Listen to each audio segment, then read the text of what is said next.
Hi guys, welcome back to our channel. As you all know by now, my name is Ehi. Happy is not here, but this is still the Happy Ehi After channel. And today we have a guest, and I'm going to introduce him shortly. But first, let me talk about what our guest is going to be talking about today. So we noticed that many newcomers coming to Canada, they feel restricted in the kind of jobs they can get into, right? So they are always thinking about office jobs, jobs that has to do with Amazon or Uber or working in a factory. But not many people know about trades or that they have the option of getting into trades in Canada and what trades is actually like, right? So people come here with the mentality of trades in back in their home country, but it's quite different here in Canada, and that is one of the things we're going to be talking about today. So first, let me allow our guest introduce himself. Can you please introduce yourself to the Happy Ehi After audience? Yeah, I'm Eric Makutsi, and I'm one of Ehi's friends. Yes, so Eric is my friend. We go to the same church, and Eric has a lot of information that I want him to share with us. So, first, Eric, when did you get into trades? When exactly did you get into trades? Specifically, because I've been in a few, probably when I was 16 years old. So I've been in trades 14 years now. 14 years, good. Yeah. So, Eric has been in trades 14 years.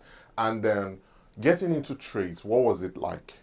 For me, it was kind of natural because the whole process of getting in is really geared towards those that don't want to have a prolonged education in, say, a classroom setting.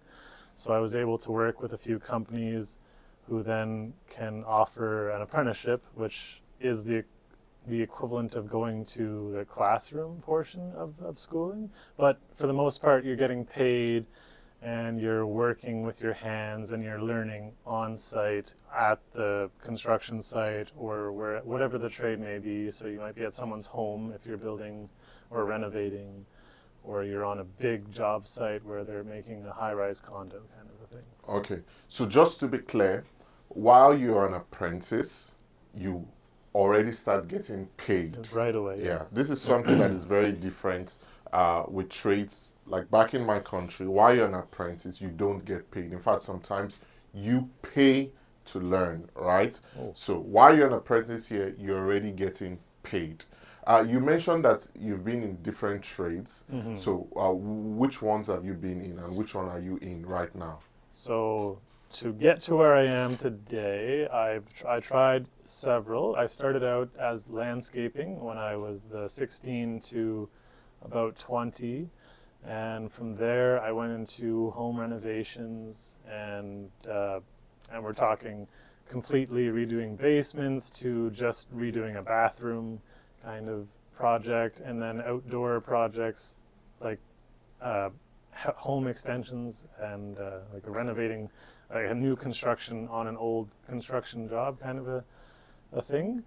And from there, I went into a period where I was trying to get into something specific that I really knew I wanted to be a part of. And to get there, there was a bit of non-trade related work, but still unofficially doing trade work in that job. But eventually I landed into sheet metal, and that is the trade that I will recommend and preach to everyone to join. And that is actually a trade that is heavily unionized. So there's an extensive support system in place for employees to kind of go in between with employer versus union. And because the union's there, any non-union work dealing with sheet metal is usually very like in competition. So there's always good wages to be had and good companies because, well, like there's a higher accountability in a sense. Okay.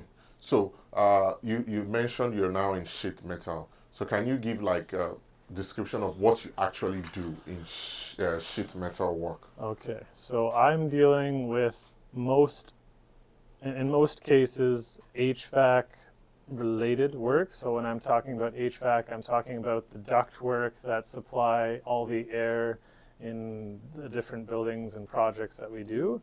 So in some cases, it's very specialized because there's a Ottawa University project coming up. It's my company's biggest project to date, but there's going to be a lot of like intricate welding and all sorts of things. Anything that has to do with sheet metal and the airflow is what I do specifically in the shop.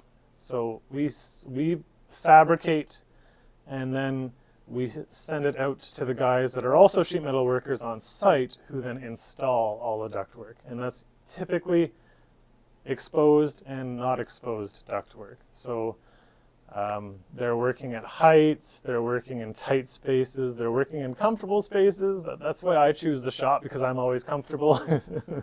and honestly, I like that steady work environment. But there's a huge variety of what a sheet metal worker does and can do and is expected to do. But me specifically, I'm fabricating it, so I'm bending it up, cutting it out, welding it together, hammering it together. Yeah, I do quite a bit, because there's a lot of machinery involved at the shop that I work at.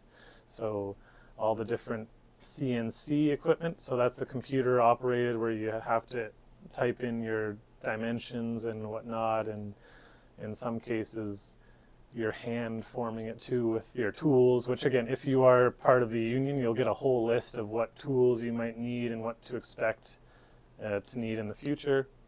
And they don't expect you to have it all right away. This is kind of a gradual collecting. And depending on the company, there might be tools you'll never have to purchase, and it'll be provided to you as well. So for me specifically, the company that I work for is Dilfo Mechanical in Ottawa, and they're one of the, I would say, top sheet metal companies, but they also have plumbing and HVAC, which HVAC works very closely with sheet metal, because HVACs are the people that are hooking up the machines that blow the air through all of our ductwork. So this company that I work for, it takes pride in their work and in their employees, so they typically provide a lot of your drills and all of the hand tools and whatnot. So you can't expect the same environment everywhere you work, but like I said, because of the union and the amount of competition there is, they typically will do their best to treat their employees well. So we're across the board. Obviously, that's from my personal experience, and I'm sure others have different experiences, but from my part, I've always been treated with respect and dignity. So okay. Yeah. So that as Eric has mentioned, metal sheet work, you are part of the union even as an apprentice. So the union protects you in terms of making sure you're paid fairly. The union protects you in terms of making sure that your wages matches up with inflation and whatnot. And then Eric, talk to us about benefits. So outside of pay, what benefits are you entitled to? So benefits can be across the board, but I'm going to speak to what the union offers, and that is one of the most extensive benefit packages. I would say is comparable to what everyone says is the golden package, the government, and their benefit package. So that's 100% dental, $400 towards glasses every year. So that's a big thing in today's age. I don't get glasses every year. I work corporate, I don't get glasses. $3,000 a year for paramedical, and that is chiropractor, the foot orthotics, massage, physiotherapy, mental health, psychologists. Like that's paramedical is all the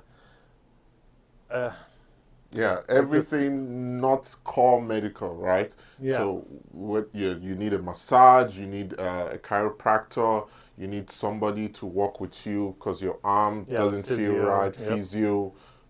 You have $3,000 towards that. I don't get that. Each person in your family is, if they're covered under your benefits, which is not any extra cost to you, this is all part of our pay package. So we see on our paycheck, our hourly rate, our vacation pay, this is completely unrelated and doesn't affect our paycheck whatsoever. This is what the union negotiates on our behalf with our employer. So it's not off of our paycheck, it's included on top of our paycheck. And that $3,000 is up to you. So if you specifically need the one service all year long, you have $3,000 to put into that one service all year long. And that can change from year to year, or you can split it up however you need. So that's something that is I was thrilled when that actually changed during my time with the union, and it made it drastically easier to use my benefits, which is huge. Yeah, because, it's not good having benefits that you can't really use. Can use, right? Yeah. It's something that most people, I would say 85 to 90% of most people working corporate jobs don't get, right? I don't get it. Many companies don't offer it in corporate because there's nobody to actually negotiate it on your behalf, right? You get what they give you, basically. And I don't want to forget a very big one is 100% coverage for prescriptions as well. So any prescription you have through the doctor is 100% covered. And even if there's a fee, I actually mentioned this thing, I'm supposed to have 100% coverage. And they're like, my apologies. And they took off the fee that's given to you by the fee. The admin fee. And that's you and your family members. Yeah. Just to be sure. You and your family members, that's your wife and kids. It could be 10 kids, could be 2 kids. It doesn't matter. They're all going to be covered to the same extent. Yeah. And you see, in the corporate world, you just don't get this, right? You just don't get this. And then also something I wanted to ask you, Eric. So there's the apprenticeship, right? Yes. And then tell us, how long does the apprenticeship take, and what are your options after apprenticeship? Now, what happens when you've completed your apprenticeship, and what are your options? All right. So it goes, in mine, it's a 5-year apprenticeship. So there's first year, second year, third year, fourth year, fifth year, and each change in apprenticeship from level to level is a very nice pay increase until you get to a fully licensed mechanic. Sheet metal mechanic is what they call it. I'm not entirely sure what the language is there, but that is what it's called, is a licensed sheet metal mechanic. So I am currently a 5th year sheet metal apprentice, and I am at the verge of going to my last section or block of school, whatever word you want to use there. It's 3 terms of schooling: basic, intermediate, and advanced, and each one lasts for 2 months. And I'm about to do the last session, and this is all part of how to get to the licensed mechanic. So after you've done the 3, you then have to have all 5 years. So it doesn't have to be done in 5 years. If you're working somewhere with overtime, you're going to get to that point quicker. It's just 9,000 hours plus the 3 school sessions or 3 school blocks. And then you're able to book your Red Seal test, which is the certificate. It's a Red Seal, so a Red Seal trade. So carpentry is a Red Seal trade, plumbing is a Red Seal trade.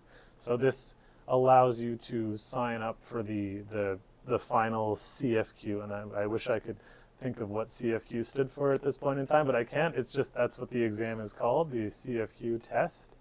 And right after that, you have to wait a couple weeks, and you get your results, and then you get another really big bump in pay. So first year is 50% of the mechanic, second year 60, third year 70, fourth year, no, I might be off there, 50.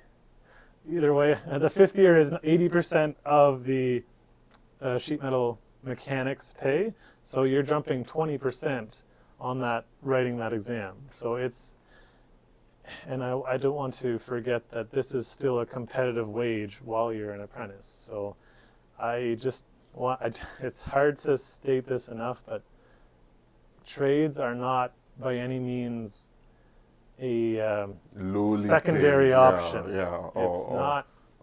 yeah, they are not They're not underpaid by any underpaid means. or people in, just the mindset of most immigrants for trades. I can tell you from my country, it's very different, right? So trades is seen as something you fail into, right? Like, oh, okay, you couldn't cut it out in school, so you fail into trades. In Canada, it's nothing like that. It's nowhere near that. Trades is something that is prestigious. You go into it, you are already, while others are in school, toiling away in school, you're already like Getting working, paid. getting paid. Yeah. You are already investing in your future. And once you have your red seal, you can decide to continue working, or you can decide to own your own business. Just want to mention the Red Seal is all across Canada. So you're Yes. not stuck in wherever you wrote your Red Seal. A red seal. So it's not like, oh, I got my red seal in Ontario, I can only work in Ontario. No, once you get your red seal, it cuts across the entire Canada, and you can start your own business. You can then become a contractor. You can employ people. You can carry out contracts, government contracts, private contracts. So there is actually a pathway to becoming like really, really, really successful. And different from school, where you are in the learning process, you are paying, right? You're paying to learn. In trades, you're in the learning process, you're getting paid. And you're Yes. getting paid very well, and you have benefits. And I wanted to point out, like I said, the 2 months of school, three of those sessions, you are on temporary layoff from your company, so the government gives you employment income. So like this is not by any means as much as you are making, but you're still not paying to go to school. You are getting paid EI, and then afterwards you apply for the government grant. Right. So once you complete it, you're also being awarded a grant. So this is not any point in time you're paying to go to school. You're getting paid to go to school even while you're not working. So I just wanted to state that difference too, because you might have heard that, oh, but you still have 2 months, 3 times. So you got 6 months of being in class. What's happening in that point? You are legally, like they walk you through this process when you're at school to apply for EI. Even if you forget, they'll be like, don't forget to apply for EI because this is what's expected of you. Yeah, so there's a lot of support, and and there are many government programs to get people into trade, especially immigrants. There are many programs that are designed to get you into trades, because one thing is a fact: there is a huge shortage in trades in Canada. Yes. A huge shortage in trades in Canada. So there are programs to get you into trades. They have special programs to get women into trades. Yep. There are special programs to get immigrants into trades. So you can tap into this program and get into trades. And it could be anything, whatever you love, whatever you feel like it's what you enjoy doing. Tiling, painting, carpentry, metal sheet work, construction, electrical, plumbing.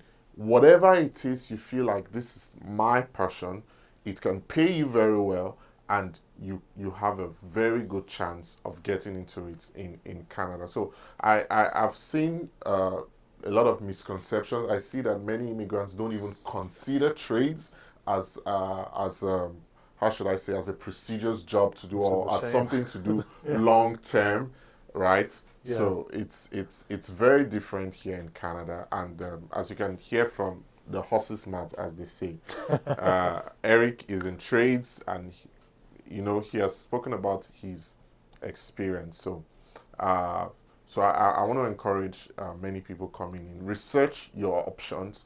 Don't limit your options to just what people tell you your options are. Everybody wants to get into tech. Everybody wants to get into, even if they have no passion, they have no desire for it, they see it as, this is the only way I can make money. Everybody wants to drive Uber, right? This is the only way I can make money. But that's not true. And one final thing, Eric, what is it like like getting into trades? Like, what do you have to do to sign up and get in? Okay, so well, in my case, I'm not entirely sure the whole process. If you have a high school equivalent, then you are able to sign up the same day, and potentially, with how much there is a shortage, you could be working the next week. That's not how it happened with me. There was it was slow at that point in time, so it did take a while. I was always employed because I was working for another company, but to get into the union, it's a matter of having a high school equivalent. So that, I don't know what that looks like. It could be a GED. It could be having gone, like I had to go and to adult high school and just get the last couple credits. It could be having already a college course under your belt that maybe has to do with trades. That would be a high school equivalent as well. And then it's just a matter of going in and registering to that list, and then they'll hook you up with the prerequisites, as in meaning like you're working at heights or you're working with a forklift. If you did the prerequisites essentially to be ready for site. For me, I work in a shop, so I'm not really working at heights, but this is just something that makes you more hireable, and they will have these courses at the union hall. So the biggest thing is having a high school diploma or equivalent. So Yeah. that would be. So, and I know most immigrants have this. There you go. Most immigrants have this. So, and you would be having nothing stopping you then. so that would be all for today. So if you're looking to get into trades, I encourage you to research it. Go whatever city you are, find information online, make calls. I know organizations like these organizations that support immigrants. They have information, access employment, and other organizations that support immigrants. They have this information. Talk to them specifically about it, and who knows, this might be exactly what you have always wanted to do. Like I always tell immigrants, coming here gives you a chance to redefine yourself, do whatever it is you've always wanted to do. And if that's trades Canada needs you. Thank you very much, Eric. Thank you for your time. And pleasure. I'll see you all in the next video, most likely with Happy again. Thanks, guys. Bye. Bye.